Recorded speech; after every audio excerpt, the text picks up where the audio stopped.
हरे कृष्णा।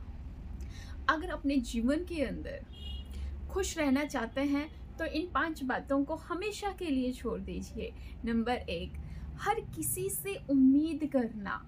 अब देखो, हम हर किसी से अगर उम्मीद कर बैठेंगे और हमें दुख कब होगा, जब हमारी उम्मीदों को कोई तोड़ के जाता है। इसलिए किसी से उम्मीद नहीं करनी, केवल ही केवल अपने अंदर, अपने जीवन काल के अंदर, अपने भीतर ही अपनों से, अपने मन से उम्मीद करनी भी छोड़ दीजिए। क्योंकि उम्मीद तो हम खुद से भी नहीं कर सकते, तो बाहर हम दुनिया से क्या उम्मीद कर रहे हैं। अगर हम देखें तो एक वक्त पर, एक ही क्षण में हम भी अपने आप को धोखा दे सकते हैं। अब आप पूछो क्यों? देखिए, कब कब प्राण निकल जाए, कब मृत्यु आ जाए, ये तो तय है ही नहीं। तो अगर हम खुद भी अपने नहीं हैं तो संसार हमारा कैसे हो सकता है? कितनी बड़ी सोचने वाली बात है। सोचिए, विचार कीजिए, अगर हम खुद भी अपने नहीं हैं तो बाहरी दुनिया के लोग, प्रपंची लोग, संसारिक लोग हमारे कैसे हो सकते हैं? ये एक जीवन किराए का घर है। इसे एक्सेप्ट कर लीजिए कि हमारा ये जो देह है, हमारा ये जो तन है, ये भी हमारा नहीं है।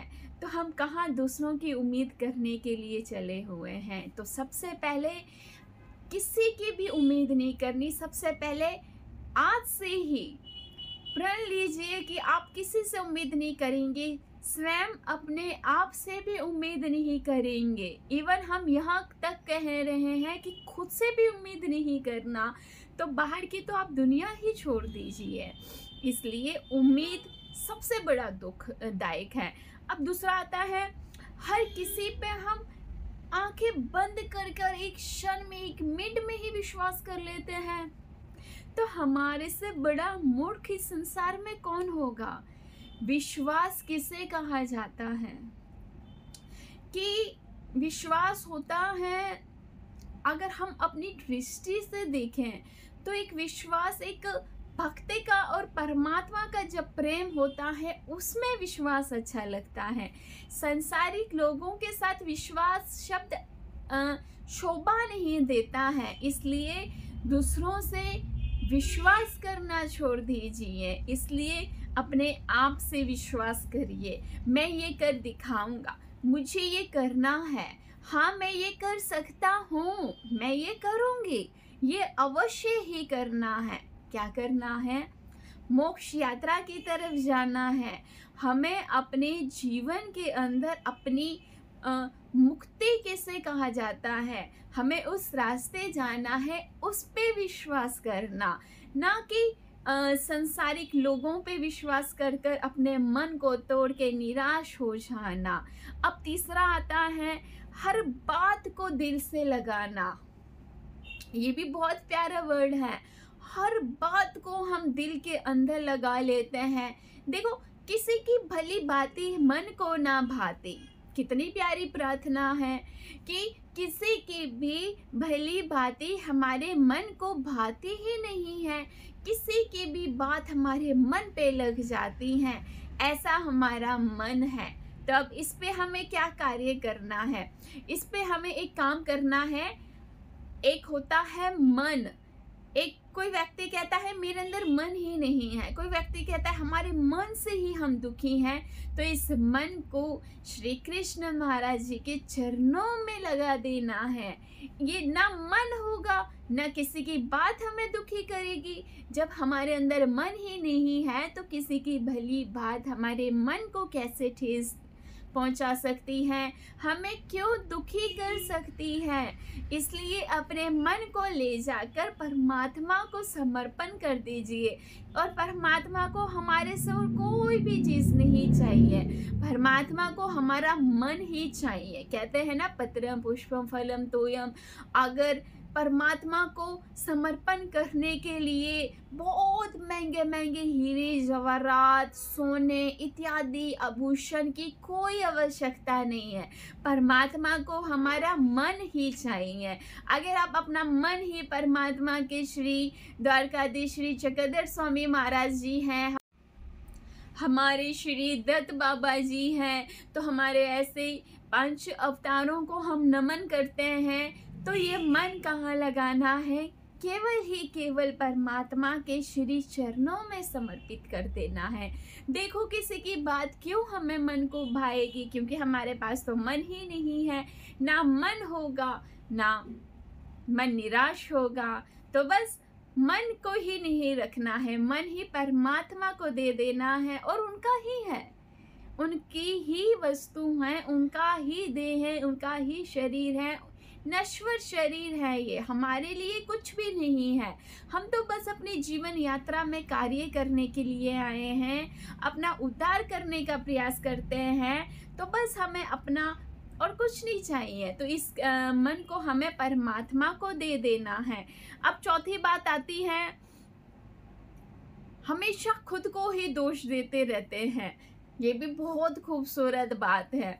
देखो गलती हमारी नहीं होती है, और कोई ना कोई व्यक्ति आके हमें ब्लेम करके जाता है। अरे चोरी नहीं की, लेकिन कबूल करना पड़ता है कि हमने ही गुनाह किया है। ना अपराध करते हुए भी संसार आके हमें इतने पीड़ा देके जाता है, हमारे मन से खेल के जाता है। ना दोष करते हुए भी हमें दोषी ठहराया जाता है। मैंने ऐसा बहुत कुछ देखा हुआ है संसार के अंदर। ये स्वाभाविक है, ये सब कुछ होता है। इसलिए किसी और का दोष भी हम अपने सर पे ले लेते हैं। यहाँ पे हमारे श्री चक्रधर स्वामी महाराज जी कहते हैं, श्री चक्रधर स्वामी महाराज जी कहते हैं, देखो कभी किसी का बुरा नहीं करना, हमें खुद से कभी किसी का मन दुखी नहीं करना है, लेकिन जहाँ पर आवश्यकता है कुछ बोलने की, वहाँ पे आप अवश्य ही बोलो। ऐसा नहीं है कि हम बस सुनते रहे बिना कोई गलती के भी हम सुनते रहें। इस पे भी बहुत अच्छी एक छोटी सी कहानी सुनाती हूँ। एक कोबरा था। कुछ संत लोग जंगल में निवास करने के लिए यानी जा रहे थे कोई कार्य अटन विजन के लिए। तो उस कोबरे को देखते हैं, हर एक को पीड़ा दे रहा है, हर एक को कष्ट दे रहा है, हर एक को काट रहा है। सांप का काम ही ये है कि हर एक को दुख देता है। डरते हैं लोग, परंतु स्वभाव है। तो क्या हुआ, उन कुछ संत साधु लोगों ने, कुछ साधक ने उस कोबरा से कहा, उस स्नेक से कहा कि तुम ऐसे सबको क्यों पीड़ा देते हो, सबको ऐसे क्यों डराते हो। तो आज से तुम अपने आप को बहुत शांत रखना आरंभ करो। देखो तुम्हारा जीवन कितना सुखदायक हो जाएगा, तुम्हारा जीवन के अंदर कितनी शांति समृद्धि आएगी। तुम अपने आप को बिल्कुल मौन व्यवस्था में रखकर, बिल्कुल एकांत में बैठकर बस परमात्मा का चिंतन कर और ध्यान कर। ऐसे कुछ संत लोगों ने उसको एक वचन दिया कि तू किसी को भी नहीं काटेगा। अब संत की वाणी इतनी अमोल होती है, तो देखो उस बेचारे जीव ने भी संत के वचनों को स्वीकार कर ऐसा ही किया। दिन पे दिन चलते रहे। कुछ 1-2 महीने, 1-2 मास बाद इत्यादि कुछ लोग आते हैं, पत्थर मारते हैं, सांप को कंकर मारते हैं। बेचारा मौन व्यवस्था में बैठकर परमात्मा का ध्यान कर रहा है, परमात्मा के विचारों का ध्यान कर रहा है, परमात्मा की चेष्टा में लगा हुआ है, ध्यान में बैठा हुआ वो जीव। अब संत लोगों ने बिल्कुल मौन व्यवस्था में रखने के लिए कहा है, बिल्कुल शांत प्रभाव में रहना है।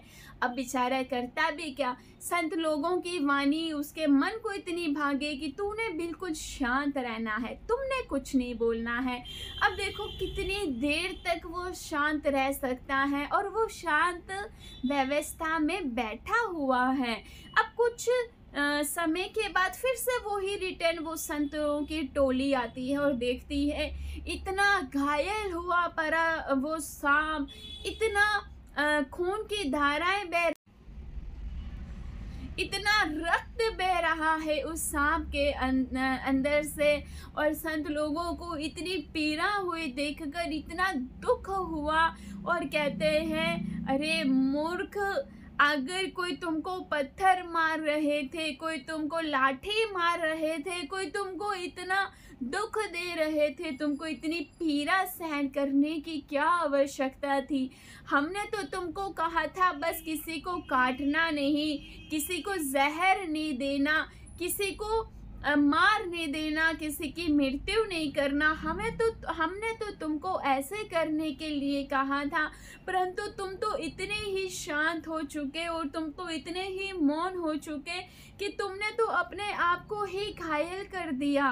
तुमने तो अपने शरीर से ही तुमने तो रक्त की धारा ऐसी बह रही थी, पूरा खून से भरा हुआ वो सांप लिप्त हुआ पड़ा हुआ।